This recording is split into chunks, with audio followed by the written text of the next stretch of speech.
Il y a de ça quelques semaines, j'ai failli annuler ma toute première visite immobilière. J'étais stressé, je n'y connaissais rien et j'avais peur de manquer un détail crucial ou même pire, de me faire avoir. Franchement, je ne savais absolument pas quoi vérifier pendant les visites et la simple idée de me retrouver seul face à un agent immobilier me terrorisait un peu. Mais j'ai décidé de ne pas rester bloqué. J'ai scruté tous les sites, les vidéos YouTube et même ChatGPT pour construire une checklist de tous les éléments à vérifier quand on visite un appartement, toutes les questions à poser et les tests à effectuer lorsqu'on fait une visite pour être sûr de ne passer à côté de rien et de manquer aucun détail.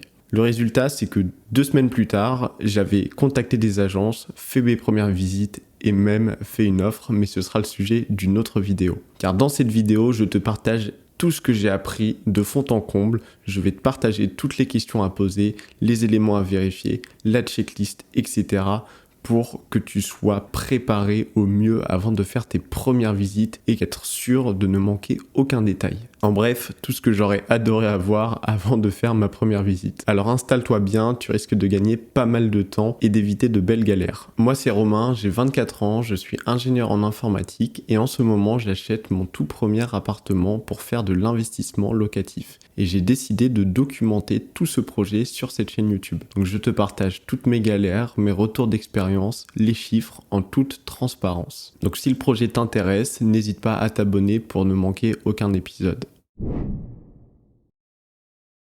Avant d'entamer des visites, on commence par faire des recherches. Et pour faire ces recherches, il est crucial de savoir ce qu'on va rechercher. Et pour ça, c'est pas mal de définir ses critères de recherche au préalable. J'en ai déjà parlé dans une précédente vidéo, mais en ce qui me concerne, mes critères de recherche étaient un budget à la hauteur de 120 000 €, qui correspond pas tout à fait à la somme maximale à laquelle je peux emprunter, mais c'est la somme que je me suis fixée parce que j'ai pas envie de m'endetter à plus que 120 000 €. Ensuite, la localisation. C'est hyper important de savoir, d'identifier dans quelle ville, dans quel secteur, dans quel quartier est-ce qu'on va acheter son appartement en fonction de sa stratégie. Moi, en l'occurrence, je recherchais un bien dans le centre-ville ou proche du centre-ville de Reims. Et puis, une fois qu'on a son budget, sa localisation, en fonction de la ville, on peut aussi définir quel type d'appartement est-ce qu'on va souhaiter acquérir. Ma position de départ, c'était d'acheter un T1 ou un T2, donc un studio ou un T2, pour faire de l'investissement locatif et pour louer donc à des étudiants ou à des jeunes actifs.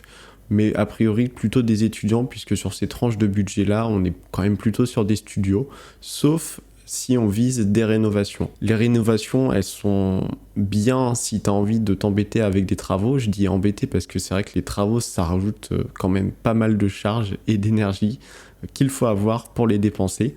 Bon, moi en l'occurrence, vu que c'était mon premier projet, j'avais pas forcément envie de faire énormément de travaux, mais j'étais pas contre quelques rénovations pour revaloriser le bien que j'allais acheter potentiellement un peu en dessous de sa valeur sur le marché. Bon, ça en réalité c'est un peu plus compliqué, mais on en reparlera dans la prochaine vidéo où je te détaillerai comment j'ai fait mon offre. Tous ces critères de recherche, ils sont importants comme je disais, car ils permettent de filtrer directement ce qu'on va rechercher, que ce soit sur les différents canaux qui sont à notre disposition, à savoir les sites en ligne ou les agences immobilières en physique dans la ville directement. Alors dans mon cas, j'ai utilisé des sites en ligne, j'ai utilisé Le Bon Coin, Se Loger et Bien Ici, un peu plus Bien Ici car sur les autres j'y trouvais pas vraiment mon compte, et chacune de ces applications, je dirais, a des points positifs et des points négatifs. Je pense que sur Le Bon Coin c'est peut-être plus facile pour trouver des particuliers en direct.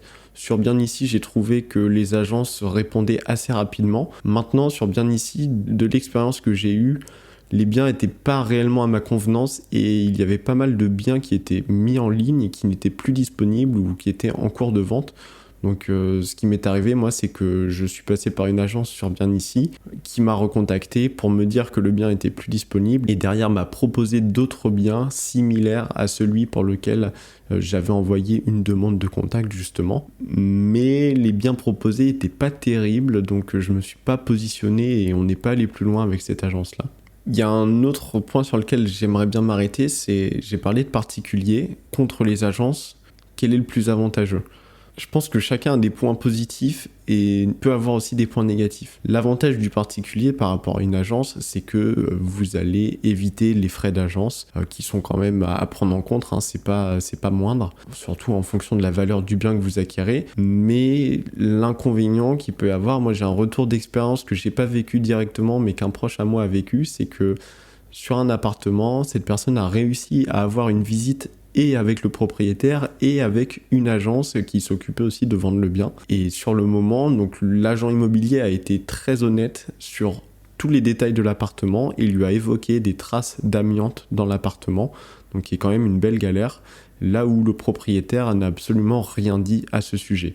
Donc il peut y avoir aussi ce petit souci un petit peu de transparence et d'honnêteté quand vous passez directement avec le propriétaire qui est dans une urgence, qui a peut-être envie de vendre au plus vite. Mais à contrario, les agences ne sont pas toutes vertes non plus, hein. Il y a aussi des points négatifs, c'est que en fonction de la rémunération des agences immobilières, s'ils sont rémunérés à la commission, eh bien ils vont peut-être moins s'attarder sur votre projet et vont essayer de vous vendre un peu le premier bien qui correspond à vos critères. Bon, je pense qu'il faut trouver son juste milieu. Moi, je fonctionne aussi beaucoup au feeling et c'est ce qui a primé sur ma recherche. Donc la méthode de recherche qui a été la plus efficace pour moi, ça a été de passer par une agence directement physique de la ville. Alors c'est aussi des agences qui ont une présence sur internet, mais c'est vrai que vous allez sur un site, que ce soit Se Loger, il y a des multitudes d'agences, donc c'est très difficile d'identifier quelles sont les bonnes agences. Alors que si vous allez simplement sur Google Maps, que vous tapez agence immobilière dans votre ville et que vous filtrez, que vous regardez selon les avis et le nombre d'avis, a priori vous devriez pas trop vous tromper sur quelles sont les bonnes agences. Et donc c'est exactement ce que j'ai fait, et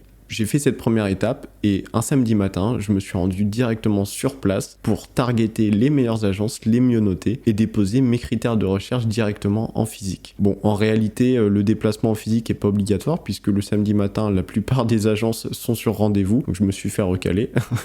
Mais j'ai trouvé une agence qui m'a accepté, qui m'a bien accueilli et où j'ai déposé mes critères.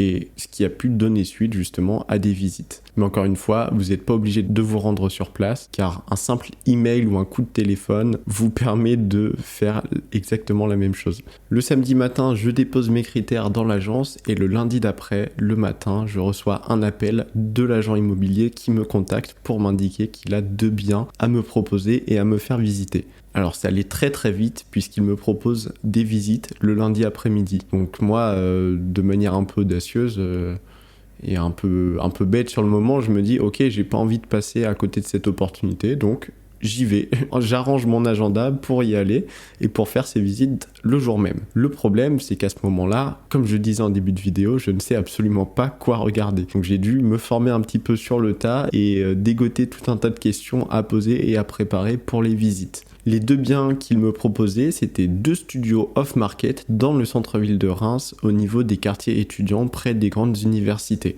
Donc ça, c'est les points forts. Maintenant, les inconvénients que j'ai identifiés, c'était au niveau du prix, qui était bien au-delà de ce qu'imaginais, mais ce qui est juste, puisque les prix des studios sont quand même plus élevés d'une manière générale que les autres appartements. Le prix d'un studio au mètre carré à Reims, c'est entre 3 et 4 000 euros, donc c'est bien supérieur à un T2, T3 ou autre. Donc là, je suis tombé un peu de mon piédestal et ça m'a fait un petit choc, retour à la réalité, puisque ce que je faisais pour mes recherches et pour chaque offre que je voyais, c'est que je faisais mes petits calculs de rentabilité, donc mes premières estimations, pour voir justement est-ce que avec ce bien je peux être un minimum rentable. Bon là, a priori, avec ces chiffres, je m'y retrouvais pas du tout, mais on reviendra sur ce détail dans une prochaine vidéo, encore une fois, pour pas tout mélanger. Mais je me suis dit, ok, bon, c'est pas grave, je vais prendre l'expérience de faire les visites, puisque j'avais jamais visité un appartement avec un agent immobilier, et donc j'avais tout un tas de questions à poser. Donc je suis allé quand même faire ces visites. Bon, j'allais aux visites en étant assez sceptique, mais en amont, j'ai quand même posé mes questions pour ajuster mes premières estimations, comme je le disais sur le calcul de rendement. Et l'idée, en fait, c'est que vous faites une visite que si vous êtes à peu près sûr que le bien en vaut le coup. Ça veut dire que tous les éléments éliminatoires, il faut que vous les ayez déjà pris en compte en amont de la visite, et pour ça, il faut ne pas hésiter à poser des questions, que ce soit sur le bien. Moi, je demande des photos, je demande le contexte de la vente, je demande les chiffres, que ce soit sur la taxe foncière, les charges de copropriété, le prix forcément, etc. S'il y a des travaux à prévoir, bref, essayez d'identifier le plus de choses possibles, d'emmagasiner le plus d'informations avant de vous déplacer, car cela évite de vous déplacer, de vous faire perdre du temps, et pareil pour l'agent immobilier. Si vous savez que vous n'êtes pas intéressé par l'offre, ne vous déplacez pas. Mais si l'offre en vaut la peine, bon, moi, a priori, dans mon cas, j'en étais pas trop convaincu de premier abord, mais j'y suis quand même allé parce que j'avais envie de prendre cette expérience-là. Mais avant d'aller faire la visite, il faut quand même se préparer un minimum. Donc, vous avez déjà posé des premières questions. Maintenant, arrivez avec votre arsenal de questions, d'éléments à vérifier et justement cette fameuse checklist des choses à tester et à regarder quand on fait la visite. Donc ça, c'est à bien préparer au préalable. Ensuite, préparer les 2-3 outils qui vont être intéressants d'avoir lors d'une visite. Donc ça peut être déjà un mètre, tout simplement pour mesurer les différents espaces, les différentes surfaces, etc. Et ensuite, vous pouvez prendre d'autres accessoires pour faire les tests, mais ça, on va y revenir avec la checklist.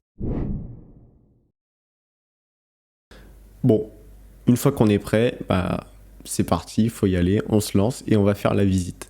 Alors là, il y a pas mal de choses à regarder, faut être attentif. Le déroulé de la visite, globalement, c'est l'agent immobilier qui lead un petit peu, qui vous montre les différents espaces, etc., la salle de bain, les branchements, ce qui va bien dans l'appartement, les points forts.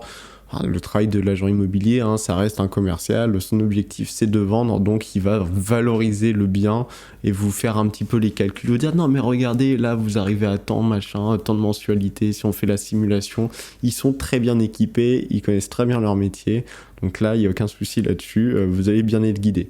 Maintenant, il ne faut pas se laisser embarquer trop non plus et il faut réussir à glisser les questions à droite à gauche pour justement avoir toutes les informations dont on va parler juste après. Les 2 visites que j'ai fait, donc le premier c'était un studio qui est dans la copropriété de 8 logements qui ont été rénovés et là c'est même un studio qui a été rajouté à l'immeuble qui est totalement isolé en fait, de plein pied, c'est un appartement qui est considéré comme neuf et qui n'a pas de voisins ni à côté ni au-dessus, donc hyper intéressant pour de la location étudiante notamment. Là où le second studio, lui, était plutôt dans un immeuble, alors un peu plus proche du centre-ville encore, dans un immeuble un peu plus vieux, et là, rien que les parties communes, quand on rentre la cage d'escalier qui était hyper délabrée, tout ça déjà, ça annonce pas que du bon.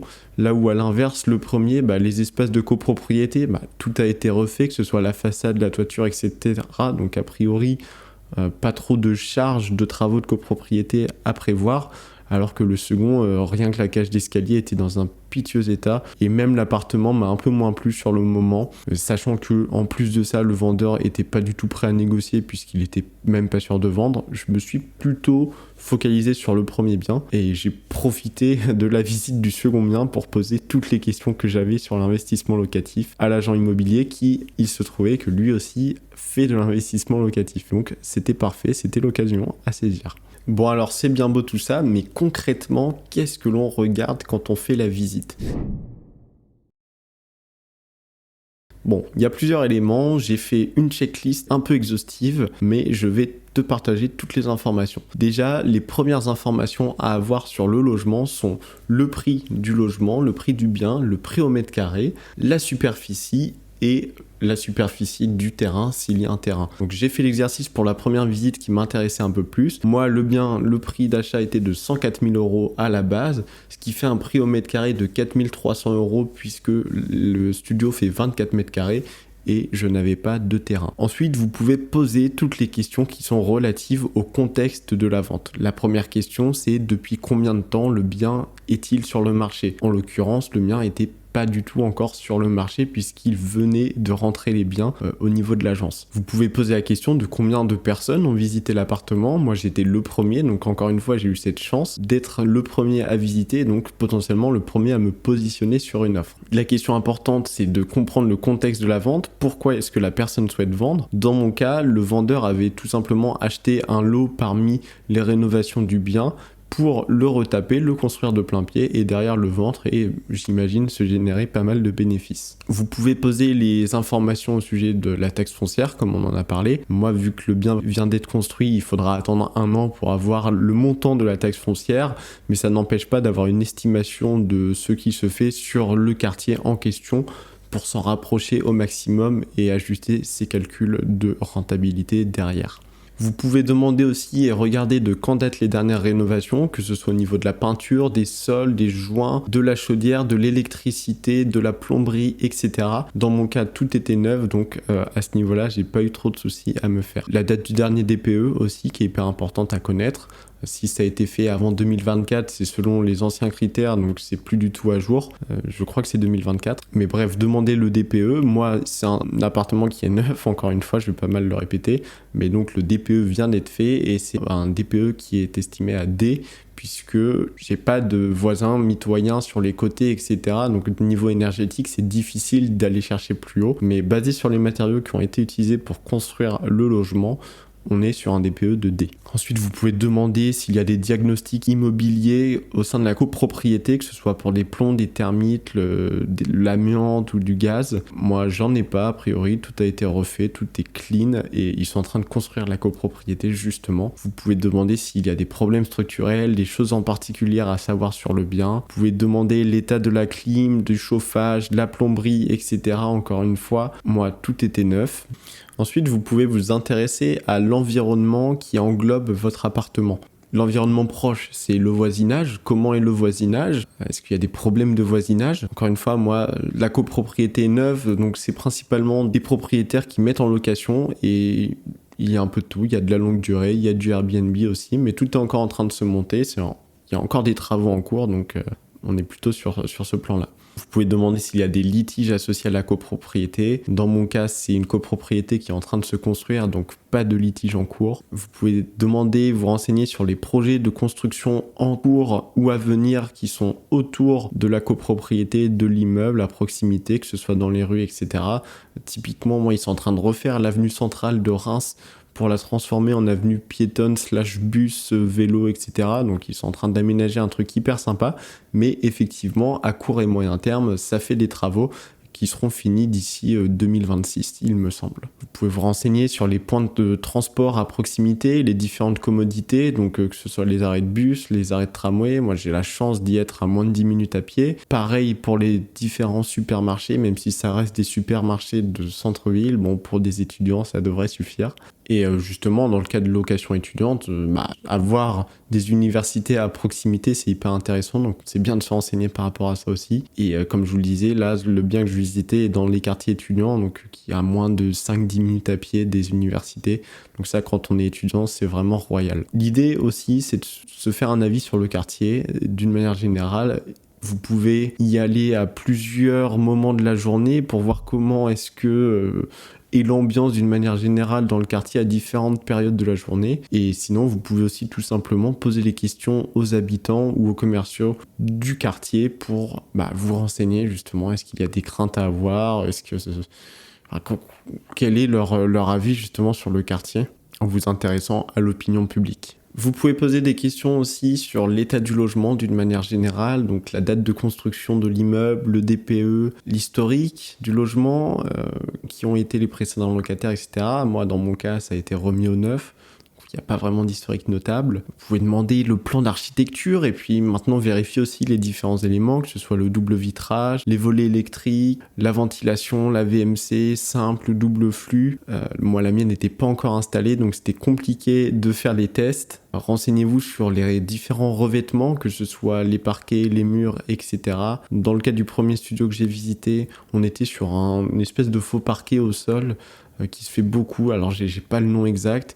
Et les murs sont en enduit, il me semble. Vous pouvez regarder aussi, demander l'état de la toiture, est-ce qu'elle a été neuve, quand est-ce qu'elle a été refaite, etc. Parce que ça, si elle n'a pas été refaite et qu'elle est à prévoir, c'est des charges, des frais supplémentaires à prévoir au sein de la copropriété et auxquels vous allez devoir participer si vous êtes propriétaire de cette copropriété. Moi, dans mon cas, je suis plutôt bien tombé puisque la toiture a été refaite à neuf, forcément, vu que le bien vient d'être construit. Et en plus, on est sur une toiture en aluminium. Donc je pense que c'est un des meilleurs revêtements qu'on peut avoir en ce moment et qui n'est pas le moins cher, mais là où je suis gagnant, c'est que c'est la mairie qui a imposé aux propriétaires actuels, donc aux vendeurs, de poser une toiture comme ça, donc en aluminium. Alors je sais pas pour quelle raison, parce que ça respecte le plan de l'urbanisme, il me semble. Mais en tout cas, c'est tout bénéfique pour moi parce que c'est moins de galère d'entretien, c'est plus durable dans le temps, donc j'en suis vraiment gagnant à ce niveau-là. Regardez les différents murs porteurs, quels sont les murs porteurs, quelle est l'exposition des murs. Là, encore une fois, il y a des tests à faire, on va y revenir. Et dernier élément, l'exposition de l'appartement, donc au niveau des lumières, la luminosité, comment est-ce qu'il est exposé par rapport au soleil aussi, ça peut être des éléments intéressants à regarder. Bon, maintenant on arrive à l'élément un peu croustillant, les différents tests à effectuer quand vous faites la visite. Alors là, faut pas avoir peur de les faire devant l'agent, ça peut paraître un peu bizarre, mais vraiment prenez toutes les garanties nécessaires, toutes les précautions pour ne pas avoir de mauvaises surprises derrière. Et donc là, plusieurs éléments à tester. Déjà, la VMC, vous pouvez tester la VMC simplement en mettant une petite feuille de papier au devant, donc pour vérifier que l'air circule bien. À prendre quand vous faites une visite, une petite feuille de papier. Ensuite, le sol, si vous voulez tester que le sol est bien droit, là vous pouvez prendre une petite balle et essayer de la faire rouler pour voir s'il y a un problème d'aplomb ou pas. Donc deuxième petit élément à prendre, enfin troisième en plus du mètre du papier, une petite balle si vous en avez une. Là, un test que vous pouvez faire simplement, c'est vous mettre à chaque fenêtre et regarder la vue que vous avez de chaque fenêtre. Ça peut être aussi intéressant. Est-ce que vous avez des voisins en face ou pas? Est-ce que vous avez vu sur la cathédrale, sur la tour Eiffel? J'en sais rien, mais ça peut être un petit plus.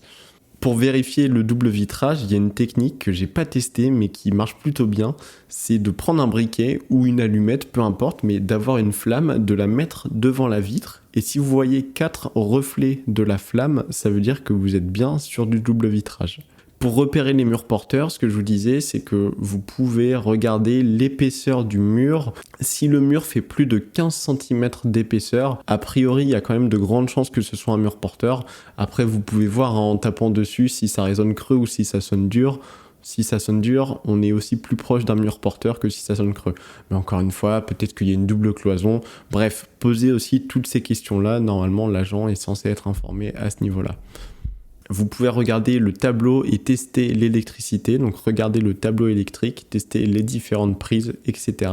Dans mon cas, le consuel n'a même pas encore été fait, donc le consuel, c'est vraiment le branchement qui va être fait par Enedis avec l'électricité et ceux qui vont dire ok, le logement est aux normes ou pas. Donc l'avantage, c'est que si c'est validé, tout va bien. Si c'est pas validé, c'est un peu contraignant, mais c'est une des clauses suspensives qu'on va mettre dans le compromis, mais j'y reviendrai encore une fois dans une autre vidéo. Toujours au niveau de l'électricité, regardez l'emplacement des différentes prises électriques. Moi, dans le premier bien que j'ai visité, j'avais une seule prise au niveau de la cuisine, donc ce qui n'est pas idéal, mais je me suis renseigné et en fait on peut assez facilement tirer un petit peu plus et démultiplier l'arrivée électrique sans vraiment perdre en qualité d'électricité et multiplier par exemple une unique prise en 4 prises. Ça se fait assez simplement entre guillemets, faut quand même péter un peu de cloison et derrière replâtrer autour, mais c'est faisable. Vous pouvez tester le débit de l'eau, que les robinets fonctionnent bien, la douche, etc., que tout va bien au niveau de la tuyauterie et encore une fois lié à l'eau, donc là plutôt dans la salle de bain, la cuisine, derrière les toilettes, etc. Regardez s'il y a des traces de moisissure, ça c'est important, vous n'avez pas envie de vous emmerder avec de la moisissure. Donc s'il n'y en a pas, c'est mieux. Dernière petite vérification, vous pouvez vérifier l'état des joints. Bon, ça coûte rien de le faire, c'est assez visuel en plus. Bon, les joints, c'est pas ce qu'il y a de plus chiant à réparer, mais si vous avez des bons joints, c'est toujours mieux. En fait, l'idée de toute cette checklist, de toutes ces questions et vérifications et tests à faire, c'est de vraiment identifier 2 choses. Identifier tout ce qui peut être modifié et tout ce qui ne peut pas être modifié. Et donc à la sortie de votre visite, vous avez toute la liste des éléments. Ok, ça, c'est comme ça, je ne peux rien y faire. Et ça, c'est comme ça, mais je peux faire des travaux, changer des choses, etc. Tous ces éléments-là, toutes ces informations, toutes ces données peuvent vous aider à arbitrer, ok, est-ce que je veux faire une offre ou pas, car le bien m'intéresse. En parlant d'offres, ce sera le sujet de ma prochaine vidéo, puisque tu l'as compris, je me suis positionné sur le premier bien. Ma stratégie a un peu évolué, mais je te détaillerai tout ça dans ma prochaine vidéo. Donc encore une fois, n'hésite pas à t'abonner. Si cette vidéo t'a plu, tu peux laisser un like, un commentaire, la partager à quelqu'un qui serait intéressé. Ça me soutient énormément. C'était Romain et on se retrouve très bientôt pour la suite de l'aventure. Ciao.